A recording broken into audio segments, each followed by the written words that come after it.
AP రాజకీయాల్లో కీలక పరిణామాలు చోటు చేసుకుంటున్నాయి. కూటమి ప్రభుత్వం ఏర్పడి 7 నెలలు పూర్తయింది. పాలనా పరంగా రాజకీయంగా 7 నెలల పనితీరు పైన సమీక్ష మొదలైంది. ఇదే సమయంలో కేంద్ర హోంమంత్రి అమిత్ షా అమరావతికి వస్తున్నారు. సీఎం చంద్రబాబు నివాసంలో డిన్నర్ కు హాజరు కానున్నారు.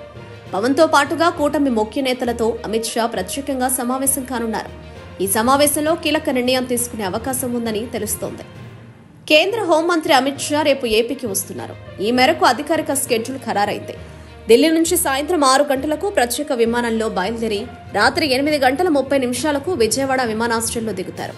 రోడ్డు మార్గంలో ఉండవల్లిలోని ముఖ్యమంత్రి చంద్రబాబు నివాసానికి 9 గంటలకు చేరుకుంటారు.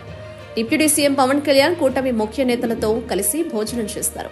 కూటమి ప్రభుత్వ పాలన, రాష్ట్రానికి కేంద్రం నుంచి అందాల్సిన సహకారం, ఇతర ముఖ్యమైన అంశాలపై చర్చిస్తారు. రాత్రి 10:30 విజయవాడలోని నోవాటెల్ హోటల్కు చేరుకుని అక్కడే రాత్రి బస చేస్తారు. ఆదివారం 19వ తేదీ ఉదయం బీజేపీ రాష్ట్ర నేతలతో కాసేపు సమావేశమవుతారు. 11:30 కృష్ణా జిల్లా గన్నవరం మండలం కొండపావులూరులో ఎన్టీఆర్ఎఫ్ 10వ బెటాలియన్ కు చేరుకుంటారు. అక్కడ జాతీయ విపత్తు నిర్వహణ సంస్థ సౌత్ క్యాంపస్ ను ప్రారంభిస్తారు. అక్కడ జరిగే సమావేశంలో చంద్రబాబు, పవన్ కళ్యాణ్, కేంద్ర హోంశాఖ సహాయ మంత్రి బండి సంజయ్, రాష్ట్ర హోంమంత్రి అనితతో పాటుగా ఉన్నతాధికారులతో కలిసి పాల్గొంటారు. విభజన చట్టం ప్రకారం ఎన్ఐజీఎం ప్రాంగణానికి విజయవాడ సమీపంలో 2018 మే 22న అప్పటి ఉపరాష్ట్రపతి వెంకయ్యనాయుడు చేతుల మీదుగా శంకుస్థాపన జరిగింది. నిర్మాణం పూర్తి చేసుకుంది.